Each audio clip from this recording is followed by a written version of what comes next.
សូមស្វាគមន៍មកកាន់វីដេអូទី3របស់ខ្ញុំបាទនាពេលល្ងាចថ្ងៃទី1នៅក្នុងខែកក្កដាអ្វីដែលត្រូវលើកយកមកជម្រាបជូនអស់លោកអ្នកនៅក្នុងវីដេអូទី3នេះគឺឃើញថាផែនការរបស់រុស្ស៊ីថាចង់ដណ្ដើមយកទីក្រុងគីវឥឡូវហ្នឹងណាគាត់នឹងដណ្ដើមយកទីក្រុងគីវដណ្ដើមយ៉ាងដូចម្ដេចអស់លោកអ្នកមើលទៅរុស្ស៊ីប្រហែលជាគាត់មានក្បួនរបស់គាត់មួយយ៉ាងទៀតហើយចុះបើសិនជាដណ្ដើមយក4ឆ្នាំហើយជិតចូល5ឆ្នាំហើយមិនក៏មិនព្រមដណ្ដើមយកចាំមកដល់ពេលនេះចាំដណ្ដើមយកបើអញ្ចឹងផែនការរបស់គាត់នៅទីនេះគឺយ៉ាងដូចម្ដេចអស់លោកអ្នកអាចមេត្តាតាមដានជាមួយនឹងខ្ញុំបាទក៏ប៉ុន្តែអស់លោកអ្នកខ្ញុំមានឃើញការខមមិនម្នាក់ដែលគាត់មើលទៅហាក់បីដូចជាខឹងខ្ញុំគាត់ខឹងនឹងខ្ញុំថាខ្ញុំទៅជាជេរប្រមាថស្ដេចថៃថាខ្ញុំធ្វើអីថៃមិនកើតបែរទៅជាជេរប្រមាថស្ដេចថៃដែលទង្វើនេះគឺគាត់អត់ពេញចិត្តសោះគាត់ស្អប់ខ្ញុំខ្លាំងណាស់គាត់ថាខ្ញុំជាមនុស្សថោកទាបខ្លាំងណាស់អស់លោកអ្នកខ្ញុំមិនដាក់ឈ្មោះគាត់ជូនអស់លោកអ្នកមើលទេប៉ុន្តែបើសិនបើអស់លោកអ្នកចង់ឃើញ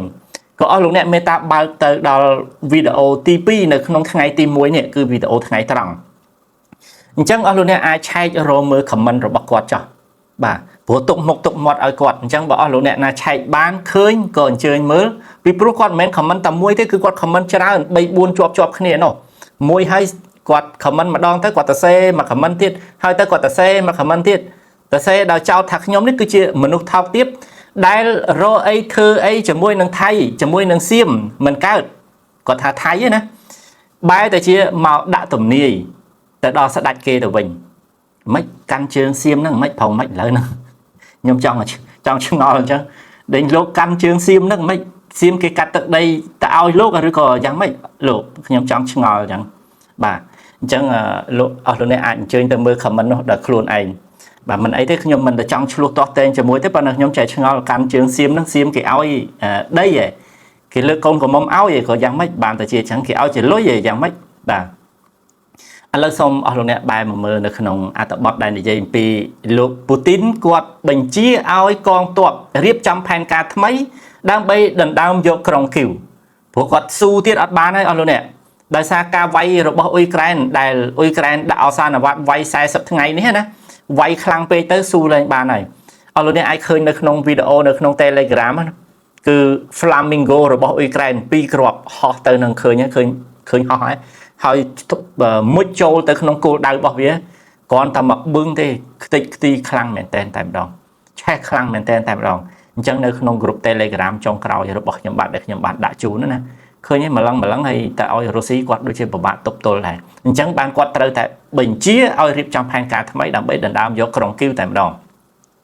ប្រធានាធិបតីរុស្ស៊ីលោក Vladimir Putin បានបញ្ជាឲ្យយោធារបស់លោកស្វែងរិះរកមធ្យោបាយដែលរុស្ស៊ីអាចចាប់ផ្ដើមប្រតិបត្តិការវាយលុកថ្មីទៅលើអ៊ុយក្រែនដើម្បីដណ្ដើមយកក្រុងគីវនេះបើតាមរបាយការណ៍របស់ចារកម្មទាំងនេះរួមមានទាំងការវាយប្រហាររបស់រុស្ស៊ីដែលកើតមានឡើងពីលើទឹកដីបេឡារុសដើម្បីដណ្ដើមយករដ្ឋធានីរបស់អ៊ុយក្រែននិងតំបន់ជុំវិញរបស់រដ្ឋធានីនោះផងដែរលោកបានមានប្រសាសន៍ថាសេនានយោបាយមួយទៀតរួមទាំងការវាយប្រហារដែលចេញពីតំបន់ព្រីយ៉ានដែលជាប់ព្រំដែនជាមួយនឹងរុស្ស៊ីឆ្ពោះទៅកាន់តំបន់ឆឺនីហ៊ីលរបស់ប្រទេសអ៊ុយក្រែនដែលជាសេនានយោបាយដែលទំនងបំផុត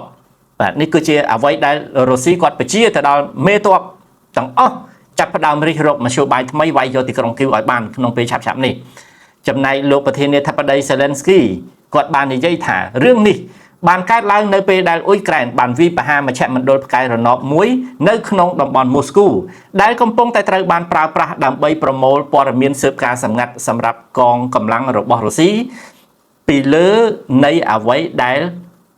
អ៊ុយក្រែនបានរៀបចំចង់និយាយថាផ្កាយរណបនោះមជ្ឈមណ្ឌលផ្កាយរណបនោះតែងតែស៊ើបការឲ្យតែអ៊ុយក្រែនរៀបចំអីគឺផ្កាយរណបនោះតែងតែចាប់យករបាយការណ៍ដែលអ៊ុយក្រែនបានធ្វើហើយផ្ញើទៅដល់កងកម្លាំងរបស់រុស្ស៊ីដើម្បីវាយមកដល់អ៊ុយក្រែនវិញនេះឥឡូវថាលោក Volodymyr Zelensky បានវាយនៅក្នុងមជ្ឈមណ្ឌលផ្កាយរណបនឹងហើយដូច្នេះហើយដែលធ្វើឲ្យលោកពូទីននេះ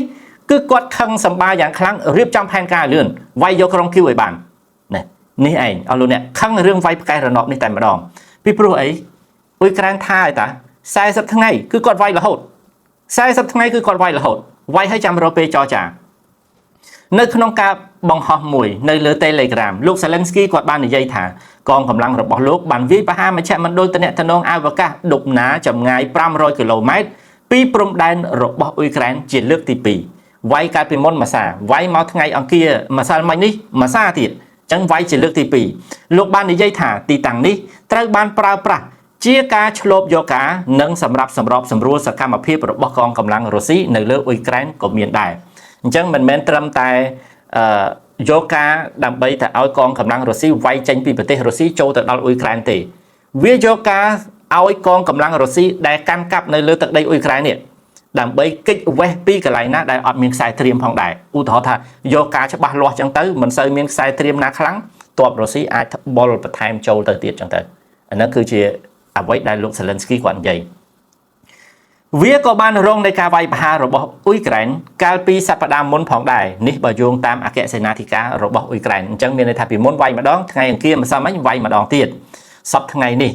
Flamingo ដែលមានសមត្ថភាពបានវាយប្រហារទៅដល់គោលដៅប្រមាណជាង1000ម៉ាយ1000ម៉ាយហ្នឹងគឺស្មើនឹង1200គីឡូម៉ែត្របាទ1000ម៉ាយហ្នឹងគឺស្មើ1200គីឡូម៉ែត្រជាងអីចឹងទៅគឺជាឧបករណ៍មួយនៅក្នុងចំណោមឧបករណ៍នៅពីក្រោយភាពជោគជ័យថ្មីរបស់អ៊ុយក្រែន Flamingo អស់លោកអ្នកណាគឺជា missile មួយនៅពីក្រោយកំជ្រួច missile ជោគជ័យរបស់អ៊ុយក្រែនដែលបានផលិតបានដំបូងឡើយវាត្រូវបានកំណត់ចំពោះការវាយប្រហារនៅលើទឹកដីរបស់រុស្ស៊ីការវាយប្រហារទាំងនេះឥឡូវនេះគឺជាផ្នែកមួយនៃយុទ្ធនាការដ៏ទូលំទូលាយជាងមុនដែលផ្ដោតទៅលើហេដ្ឋារចនាសម្ព័ន្ធយោធានិងឧស្សាហកម្មជាយុទ្ធសាស្ត្ររបស់ប្រទេសរុស្ស៊ីដែលជួនកាលមានចម្ងាយរហូតទៅដល់600ម៉ាយពីព្រំដែនរបស់អ៊ុយក្រែនមានន័យថាវាជិត800គីឡូពីព្រំដែនរបស់អ៊ុយក្រែនទៅអ៊ុយក្រែនបានបង្កើតជាយុទ្ធសាស្ត្រវាយប្រហាររយៈចម្ងាយឆ្ងាយរបស់ខ្លួនយ៉ាងខ្លាំងនៅក្នុងរយៈពេលប្រមាណសប្តាហ៍ថ្មីនេះដោយទម្លុះប្រព័ន្ធការពារដែនអាកាសរបស់ទីក្រុងមូស្គូនិងការវាយប្រហារហេដ្ឋារចនាសម្ព័ន្ធដ៏សំខាន់ការវាយប្រហារសម្របសម្រួលដែលឃើញនៅថ្ងៃទី25និងថ្ងៃទី26ខែមិថុនាបានសម្គាល់ថាបានកើនឡើងយ៉ាងខ្លាំងដោយកំណត់គោលដៅទៅលើភស្តុភារការការពារដែនអាកាសទ្រព្យសម្បត្តិកងទ័ពជើងទឹកនិងឧស្សាហកម្មធុនធ្ងន់របស់រុស្ស៊ីដែលជាផ្នែកមួយនៃគំនិតផ្ដួចផ្ដើមរយៈពេល40ថ្ងៃដែលលោក Zelensky គាត់បានអនុម័តឲ្យវាយឲ្យលោកអ្នក40ថ្ងៃគឺគាត់បានអនុម័តឲ្យវាយអញ្ចឹងវាយរហូតមកតែម្ដងអញ្ចឹងអ្វីដែលគេកំណត់ឃើញថាថ្ងៃទី25មួយថ្ងៃថ្ងៃទី26មួយថ្ងៃគឺជាការវាយមួយដ៏កើនឡើងមែនតែនតែម្ដងដែលបន្តមកដល់ថ្ងៃទី27ថ្ងៃទី28ហ្នឹងក៏ឃើញថាវាយខ្លាំងដែរប៉ុន្តែគ្រាន់តែថាសម្រាប់2ថ្ងៃទី25និងទី26ខែមិថុនាហ្នឹងគឺជាកត់សម្គាល់ថាការកើនឡើងយ៉ាងខ្លាំងដែលកំណត់គោលដៅទៅលើភស្តុភារប្រព័ន្ធការពារដែនអាកាសក៏ដូចជាទ្រព្យសម្បត្តិផ្សេងរបស់រុស្ស៊ីបាទអញ្ចឹងឃើញថាអ៊ុយក្រែននៅក្នុងពេលថ្មីនេះហាក់បីដូចជាមានប្រៀបជាងក៏ប៉ុន្តែកុំភ្លេចណាចារកម្មរបស់អ៊ុយក្រែនគេបានប្រាប់ឲ្យថាលោកពូទីននេះឲ្យយោធារបស់គាត់នេះមេតបល្អរបស់គាត់នេះរៀបចំផែនការដណ្ដើមយកក្រុងគីវនាពេលឆាប់នេះបាទអញ្ចឹងវាគឺជារឿងមួយផ្សេងទៀតទីនោះអ៊ុយក្រែនទុកបានឬក៏មិនបានព្រោះអីរុស្ស៊ីគាត់អត់ទាន់អស់អាធំរបស់គាត់ទេគាត់អាចជានៅមានតទៅទៀតអញ្ចឹងទៅបាទអញ្ចឹងចាំមើលអ៊ុយក្រែនថាវាយ40ថ្ងៃឥឡូវវាយធ្វើឲ្យលោកពូទីនគាត់ដឹងខ្លួនថាវាយដែលធ្វើឲ្យរុស្ស៊ីជួបវិបត្តិជួបបញ្ហាថាជួបវិបត្តិជួបបញ្ហាប្រទេសដែលអស់លោកអ្នកនាំចេញប្រេងដ៏ធំជាងគេបំផុតរបស់ពិភពលោកគឺរុស្ស៊ីនេះឯងឥឡូវបែរទៅជាកំពុងតែចង់នាំចូលប្រេងមកវិញព្រោះអីជួបវិបត្តិដោយសារយុទ្ធនាការ40ថ្ងៃដែលលោក Volodymyr Zelensky គាត់បានអនុម័តនេះឯងបាទអញ្ចឹងជួបមែនក៏ប៉ុន្តែផែនការរបស់គាត់មិនចង់ឬក៏គាត់ថានៅការពារប្រទេសរបស់គាត់នៅការពារប្រជាជនរបស់គាត់អញ្ចឹងតើតែយកទីក្រុងគីវឲ្យបានបាទវាយយកទីក្រុងគីវឲ្យបានតែម្ដងយ៉ាងណាក៏សូមអស់លោកអ្នកមេត្តារងចាំមើលថាតើវានឹងអាចទៅរួចដែរឬទេព្រោះសង្គ្រាមនេះនឹងអាចខ្លាំងនៅក្នុងរយៈពេលដ៏ខ្លីខាងមុខនេះតទៅទៀតវាត្រូវបានគេថាមជ្ឈមណ្ឌលតំណែងផ្កាយរណបដ៏សំខាន់មួយនៅក្នុងទីក្រុងមូស្គូដែលលោក Vladimir Putin បានកត់សម្គាល់នៅក្នុងចុងខែមិថុនានេះថា ប្រទេសរុស្ស៊ីកំពុងតែប្រឈមមុខទៅនឹងការកង្វះខាតនៃអ្វីដែលហៅថារបាយការណ៍ស៊ើបការណ៍សម្ងាត់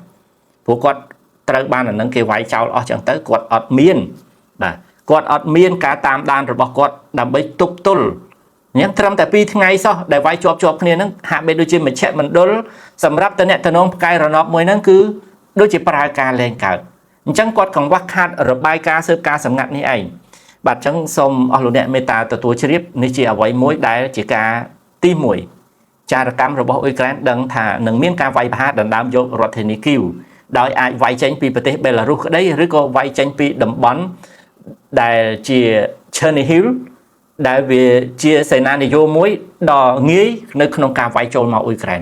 បាទអញ្ចឹងសូមអស់លោកអ្នកមេត្តារងចាំមើលតទៅទៀតបើសិនជាមានការវាយឆាប់នេះមិនដល់មួយអាទិត្យឬក៏ប្រហែលថ្ងៃឬក៏ប្រហែលម៉ោងនៅខាងមុខនេះអញ្ចឹងខ្ញុំបាទនឹងរៀបចំដើម្បីជម្រាបជូនអស់លោកអ្នកជាក់ជាមិនខានឡើយ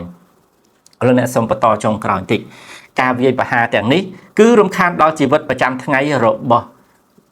រុស្ស៊ីនៅក្នុងរដ្ឋធានីដែលបង្កឲ្យមានការខ្វះខាតប្រេងឥន្ធនៈទូទាំងប្រទេសរុស្ស៊ីដែលបង្ខំឲ្យវាមានក្រុមឡើងដាក់ពង្រាយប្រព័ន្ធការពារដែនអាកាសរបស់ខ្លួនឡើងវិញនៅតាមទីតាំងជួរមុខដើម្បីការពារទីក្រុងមូស្គូ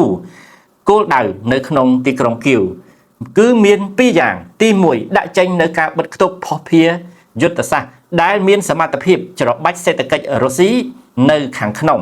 ខណៈពេលដែលនាំសង្គ្រាមមកឲ្យទីក្រុងមូស្គូដោយផ្ទាល់គឺជាយុទ្ធសាស្ត្រទី2របស់ប្រទេសអ៊ុយក្រែនអញ្ចឹងគោល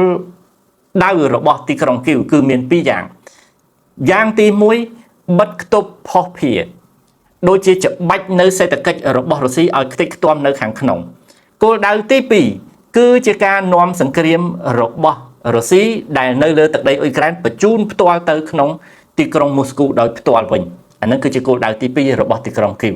នេះណាអរលោកអ្នកណានេះគឺជារឿងមួយផ្សេងទៀតដែលអ៊ុយក្រែនអាចធ្វើបានកំពុងតែសប្បាយចិត្តធ្វើដោយមិនដឹងខ្លួនឬក៏យ៉ាងម៉េចក៏ប៉ុន្តែប្រហែលជាអ៊ុយក្រែនត្រូវត្រៀមឲ្យមែនតែនដូចជាឧត្តមសេនីយ៍នៃមេទ័ពការពារជាតិរបស់អ៊ុយក្រែនមួយរូបដែលមានឈ្មោះថា Alexander Sisky ហ្នឹងគឺគាត់បាននិយាយគាត់ថាអ៊ុយក្រែនត្រៀមខ្លួនហើយត្រៀមខ្លួនសម្រាប់ការវាយប្រហាររបស់រុស្ស៊ីដ៏ធំមួយបាទអញ្ចឹងគាត់ដឹងថាចឹងតែម្ដងថារុស្ស៊ីនឹងវាយដ៏ធំមួយឥឡូវក៏មានចេញនៅព័ត៌មានមួយទៀតថារុស្ស៊ីនឹងដណ្ដើមយកទីក្រុងគីវបាទព្រោះគាត់លែងវាយបដោះដេញពីខេត្តចូលក្រុងហើយប្រហែលជាវាយឲ្យចូលទីក្រុងគីវហើយដណ្ដើមយកនៅទីនោះតែម្ដងនឹងប្រហែលជាអញ្ចឹងឯងបាទអញ្ចឹងអស់លោកអ្នកយ៉ាងណាគឺខ្ញុំនឹងជម្រាបជូនអស់លោកអ្នកជាបន្តទៅទៀតហើយក៏សូមអរគុណចំពោះការតាមដាន